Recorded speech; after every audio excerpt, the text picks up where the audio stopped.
මගේ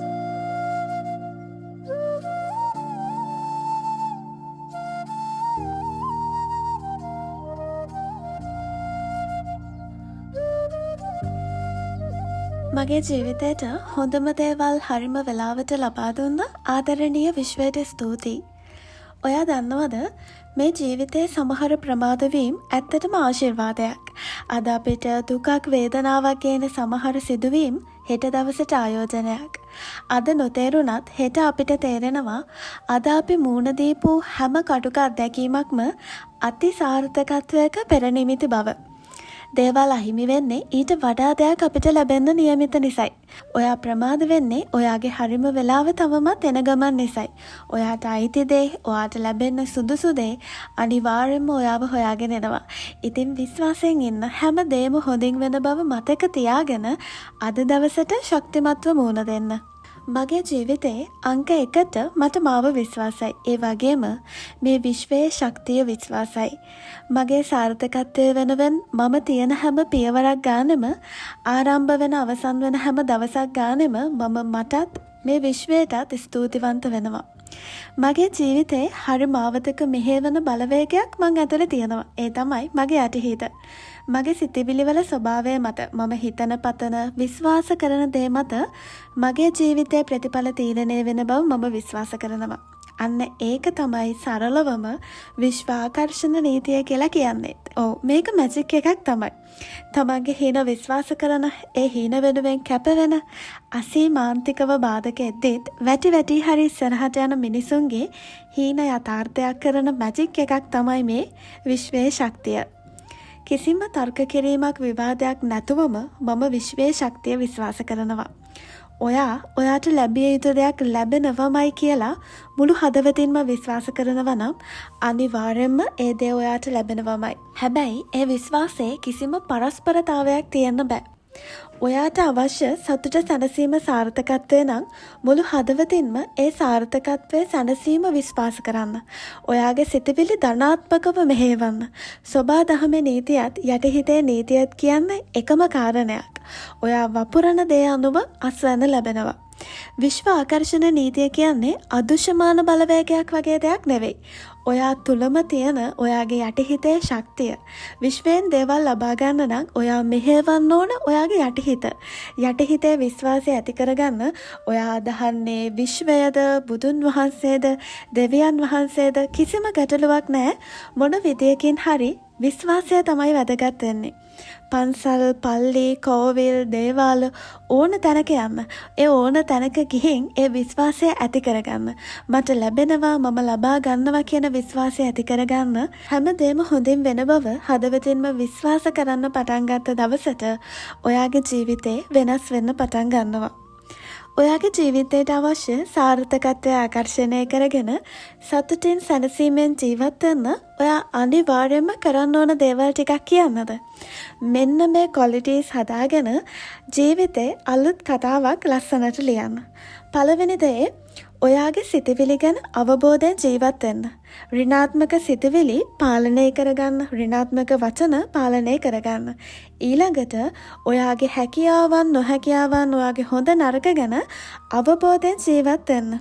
නොහැකියාවන් නරක ගැන කනගාටු නොවි ඒව හසුරව ගන්න. ඔයා තවත් කෙනෙක්ගෙන් ඔයාට ලැබිය යුතුයි කියලා විශ්වාස කරන හැමදේම ඒ අයටත් ඒ හා සමානව ලැබිය යුතු බව පිළිගන්න. තව කෙනෙක්ට බාධාවක් වෙන ඔයාගේ හැසිරීම පාලනය කරගෙන ජීවත් වෙන්න. ඊළඟට ඔයා තුළ තියෙන නරක අබ්බැහිකම් වලින් ටිකෙන් ටික මිදෙන්න උත්සාහ කරන්න. තනියම බැරි නම් තවත් කෙනෙක්ගෙන් උපදෙස් අරගෙන හරි ඔහේ ගෙවෙන්න දීපු ජීවිතේ ඔයාගේ පාලනයට ගන්න. ඊළඟට තමන්ට අවංක වෙන්න. වැරදි හැසිරීමක් කියලා දන්නවනම්, නීත්‍යානුකූල නෑ කියලා දන්නවනම්, අයිතියක් නෑ කියලා දන්නවනම් ඒ දේ කරන්න එපා. සරලවම ඔයාට අයිතියක් නැති දෙයක් ගන්න එපා. ලබා ගන්න සේවාවට අදාළ වටිනාකමක් දෙන්න. ණයක් ගත්තොත් ඒක ගෙවන්න. වචනයක් දුන්නොත් ඒ වචනේ රකින්න. වෙලාවක් කිව්වොත් ඒ වෙලාවට වැඩ කරන්න. කෙනෙක්ට 10ට එනවා කියලා ඔයා 12ට යන්න එපා. ඔහෙ ටිකක් ඉඳපු දෙන් මං එනකන් කියලා ඔයා හිතනවා නම් ඔයා තවත් කෙනෙක්ගේ සැනසීම නැති කරනවා. ඔයා තව කෙනෙක්ව අපහසුතාවයට පත් කරනවා. ඔයා හිතන්නකෝ ඔයා වන්දනා ගමනක් ගිහින් පූජා කරන්න මල් ටිකක් ගන්නවා කියලා. එතන ලොකු සෙනගක් නිසා මුදලාලිට ඔයාගේ මුදල් ගන්න මග හැරෙනවා නම් ඔයා මහා ලොකු හපංකමක් කළා වගේ සල්ලි නොදී මගහැරලා යන්න එපා. ඒ පුද්ගලයාට කතා කරලායි සල්ලි දෙන්න. බස් එකක යද්දී කොන්දොස්තර මහත්තයාට ඔයාගෙන් සල්ලි ගන්න අමතක වුණොත් ඔයා කතා කරලා එයාට ඒ සල්ලි දෙන්න. හයි වයිබ් එකක් තියෙන ආකර්ෂණීය මිනිස්සෙක් වෙන්න නම් මේ සමාජය තුළ වගකීමෙන් වැඩ කරන්න ඕන. කිසිම කෙනෙක්ට හොරයක් බොරුවක් නොකර අවංකව ජීවත් වෙන්න. ඒ වගේම තමයි අනුන්ගේ දේවල් ගැන හොයන්න යන්න එපා. තව කෙනෙක්ව කපාගෙන ඉස්සරහට යන්න උත්සාහ කරන්නත් එපා. කෙනෙක්ගේ අඩුපාඩු හයිලයිට් කරලා කෙනෙක්ව අපහසුතාවයට පත් කරන්න උත්සාහ කරන්න එපා. පිරිසක් මැද කෙනෙක්ව විහිළුවට ලක් කරන්න උත්සාහ කරන්න එපා. මේවා විහිළුවට කියලා හිතලා කළත් ඔයා නොදන්නවා වුණාට ඒ පුද්ගලයාගේ කාරණා එක්ක මානසික වැදවැටෙන්න පුළුවන්. මේවා ඇත්තටම බාල මිනිසුන්ගේ පහත් වැඩ. ඒ වගේම තව කෙනෙක්ගේ අසාර්ථකත්වයක් විවේචනයක් විදිහට නැතුව මග පෙන්වීමක් විදිහට කියන්න. වචනයකින් හරි තවත් කෙනෙක්ට හයියක් වෙන පර්සනැලිටි එකක් හදාගන්න. කෙනෙක් ඔයාට ප්‍රශ්නයක් කිව්වොත් මටත් එහෙමයි බං කියනවා වෙනුවට ඒ පුද්ගලයාට පොඩි හරි සහනයක් දැනෙන්න කතා කරන්න. ඔයාත් ප්‍රශ්න 1000ක විතර ඉන්න පුළුවන්. හැබැයි අවශ්‍ය වෙලාවේ තව කෙනෙක්ට වචනයකින් හරි උදව්වක් වෙන පරිත්‍යාගශීලී මිනිසෙක් වෙන්න. අනිත් මිනිස්සුන්ට ඊර්ෂ්‍යා කරන්න කකුලෙන් අදින්න උත්සාහ නොකර තවත් කෙනෙක්ගේ සාර්ථකත්වයකදී හදවතින්ම සතුටු වෙන්න සහ සුබ පතන්න. ඒ සාර්ථකත්වය ඉබේ පහළ වුණ දෙයක් නෙවෙයි. ඒ මිනිස්සුන්ගේ කැපවීමේ දරා ගැනීම සහ විශ්වාසයන්ගේ ප්‍රතිඵල කියන එක මතක තියාගෙන වැඩ කරන්න. මේ සොබාදහමට පුළුවන් තරම් ආදරය කරන්න. ලැබෙන පොඩි වෙලාවකදී හරි සොබාදහම විඳින්න. ඔයාට මුණ ගැහෙන දන්න නොදන්න හැම කෙනෙක්ටම හරි ආදරණීය කරුණාවන්ත මිනිසෙක් වෙන්න. හැම නිතරම හිනාවක් මුණේ තියාගන්න. තත්ත්වය තරාතිරම නොබල මිනිස්සුන්ට ප්‍රතිචාර දක්වන්න. ඔබ ඔබේ ආයතනය තුළ ලොකු උසස් තනතුරක් දරනවා ඇති. හැබැයි මේ සමාජය ඇතුලේ අපි හැමෝම මිනිස්සු කියන එක මතක තියාගෙන වැඩ කරන්න. ඒ වගේම තව කෙනෙක්ට දොස් කියන්න විවේචනය කරන්න කලින් හිතන්න මේ දේ මට වුණා නම් මම කොහොම අපහසුතාවයකට පත් වෙයිද කියලා. ඔබ අවන්හලකට ගිහින් ආහාර ගන්න අවස්ථාවක ඔබට සුළු අපහසුතාවයකට මුහුණ දෙන්න සිද්ධ වුණොත් මහා කලබගෑනියක් ඇති කරලා සුළු සේවකයෙක්ගේ රැකියාවක් අහිමි වෙන තැනට වැඩ කරන්න කලින් නිකමට හිතලා බලන්න මගේ වචනයක් නිසා මේ පුද්ගලයාගේ ජීවිතයට මොන තරම් බලපෑමක් වෙයිද කියන එක. පුළුවන්කමක් තියෙනවා නම් ඕනම පුද්ගලයෙක්ට සමාවත් එක්ක දෙවෙනි අවස්ථාවක් දීලා බලන්න. තවත් මිනිසෙක්ගේ ජීවිතයක් ලස්සන කරන්න ඔයාට එන සිතවිල්ලත් ඇති ඔයාගේ ජීවිතය ලස්සන වෙන්න. කෙනෙක් ඔයාගෙන් උදව්වක් ඉල්ලුවොත් ඔයාට ඒක කරන්න පුළුවන්කමක් තියෙනවා නම් ඒ උදව්ව කරන්න. හැබැයි ඒ උදව්ව ගැන නැවත නැවත පුරසාරම් කියවන්න එපා. ආපිටට thank you කියන වචන ටිකවත් බලාපොරොත්තු නොවි කෙනෙක්ට උදව් කරන්න. බඩගින්න ඉන්න මිනිස්සෙක් සතෙක් දැක්කොත් කැම ටිකක් දෙන්න. අඩුම තරමේ වතුර එකක් හරි. අඩුම වේලිලා මැරෙන්න යන මල් පැලයකට වතුර පොහොර ටිකක් දාලා ආපහු පණ දෙන්න හිතන ආදරණීය මනුස්ස ආත්මයක් ගොඩනගා ගන්න.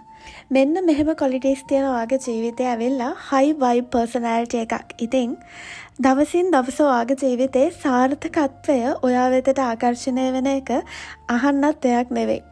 මේ හැමදේමත් එක්ක ඔයාවත් හරි ලස්සනට ආදරෙන් බලාගන්න. ජීවිතයට ලස්සන ප්ලෑන් එකක් හදාගෙන ඒ වෙනුවෙන් දවස ගානේ පොඩි හරි පියවරක් තියන්න. ගෙවෙන දවසක් ගානේ ජීවිතේ ලැබෙන ලොකු කුඩා හැම දෙයකටම හදවතින්ම ස්තුතිවන්ත වෙන්න. ගෙවිලා ගිය අතීතය ගැන හිතලා පසුතැවිලා තේරුමක් නැහැ. හැබැයි මෙතනින් එහාට ඔයාට ඉතුරු වෙලා තියෙන ජීවිතේ ලස්සනට ගලප ගන්න ඕනේ.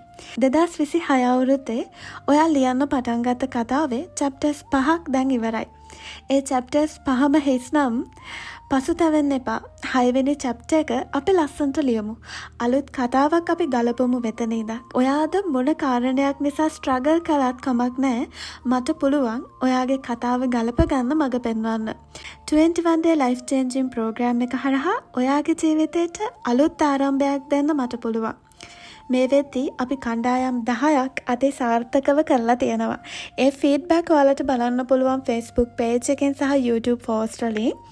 ඉතින් මේ ජූනි 4 අපි අලුත් කණ්ඩායම පටන් ගන්නවා. ජීවිතයේ අලුත් පිටුවක් පෙරලන්න කැමති හැමෝටම මාත් එක්ක එකතු වෙන්න පුළුවන්. ඔයාට ඔයාව විශ්වාස නැතත් මාව විශ්වාස කරලා හරි සම්බන්ධ වෙන්න.